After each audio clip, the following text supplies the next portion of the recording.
What's happening, Lazy Bunch fans? Dan here. We're excited to talk about everything that you need to know before watching Lone Wolves Extraction. In case you're new to the channel, make sure you hit that subscribe button down below and check out some of our other content. We've got loads of Halo machinima shows, machinima shorts, let's watches, let's plays, and a new series of 1-minute Disney videos that come out every Wednesday. So really, there's no reason to not subscribe. Also exciting news, we'll be updating the Lazy Bunch merch store to include merch from Lone Wolves Extraction. Honestly, I'm gonna have to stock up on some of this merch myself. Anyways, if you made it this far in the video and still don't know what Lone Wolves Extraction is, well, I've got news for you. Lone Wolves Extraction is a short film sequel to our 2019-2020 machinima series called Lone Wolves. Ironically, it had nothing to do with Halo Infinite at the time. If you haven't seen it, it's only about an hour and a half of your time, and it's our most watched show on this channel, so please go check it out. Lone Wolves Extraction will be released on this date right here, and all the trailers and teasers are in the description below. But let's get into why you're here. You either A, need to catch up on our shows, or B, need a refresher on Lone Wolves. So let's talk about everything you need to know before watching Lone Wolves Extraction. So in order to understand everything that's happening with our heroes, we need to travel all the way back to our 2011 machinima called The Perfect Soldier Evolution. In Evolution, our characters are stationed at a facility called Operation Perfection, best known for making military weapons and vehicles for the UNSC.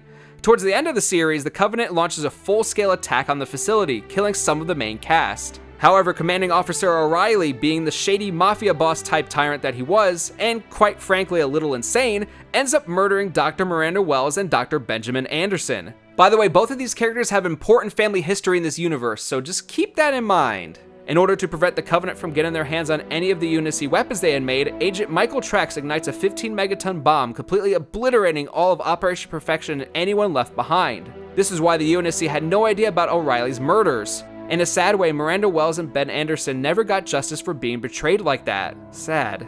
Anyways, before that bomb went off, a squad of troops did manage to escape, but the only ones you need to know about are Agent Parker and Agent Reynolds. Everyone else got picked off one by one.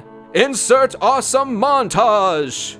Agent Parker and Agent Reynolds are captured by a group of rebels known as the Freedom Fighters, led by Commander Wells, father to Miranda Wells. See, told you to keep track of those names. The Freedom Fighters are a group of humans who broke off the UNSC. While they also fight against the Covenant, they believe in the safety of the average citizen should take precedent over big business and weapons dealers. Basically, there's two sides of humanity fighting each other on this planet, but there's also the Covenant, who have been slowly making their ways into the pockets of UNSC commanders.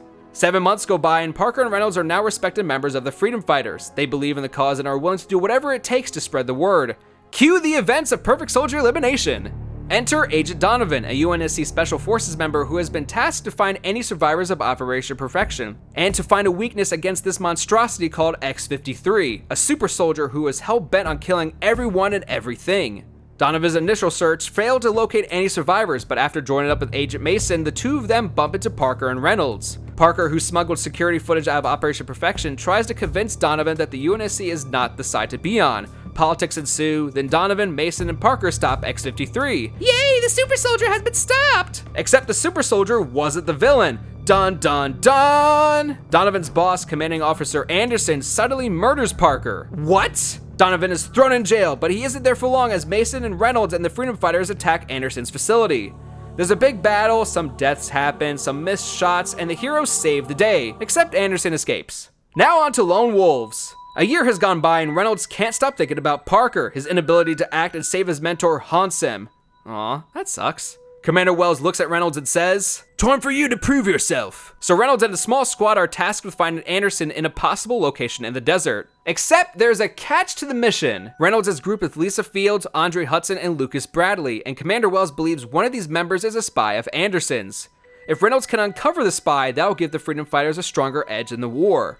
So along this journey, Reynolds' leadership and loyalty are constantly tested. He doesn't trust any of his squad mates, and he also can't get over the fact that he's hunting the man who murdered his mentor. Mistakes are made along their journey, battles are fought, and Bradley gets killed by Fields and Hudson. That's an oversimplification of events, but that's basically what happens. They eventually reach Anderson in his facility, but then it's revealed that both Fields and Hudson have been working with Anderson the whole time.